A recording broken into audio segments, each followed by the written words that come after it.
আচ্ছা, আপনার ফোনের গ্যালারিতে এখন কটা ছবি আছে? হাজার হাজার, তাই না? কিন্তু এর মধ্যে এমন অনেক ছবি রয়েছে যেগুলোর অস্তিত্ব আপনি ভুলেই গেছেন, অথচ এগুলো আপনার গ্যালারিতেই রয়েছে। আসলে আমরা গ্যালারিতে ঠিক সেই ছবিগুলোই দেখি যেগুলো আমরা দেখতে চাই বা যেগুলো নিয়ে আমরা বারবার ভাবি। সেগুলোই শুধু আমাদের অ্যাওয়ারনেস বা সচেতনতার মধ্যে থাকে। তার মানে কি এই যে বাকি ছবিগুলো নেই?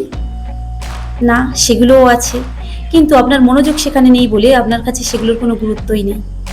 আমাদের জীবনটাও এই গ্যালারির মতো। এই পৃথিবীতে অসীম সম্ভাবনা বর্তমান, কিন্তু আমরা ঠিক সেটুকুই অনুভব করি বা আমাদের জীবনে ঠিক সেটুকুই সৃষ্টি হয় যেখানে আমাদের মনোযোগ থিত হয়।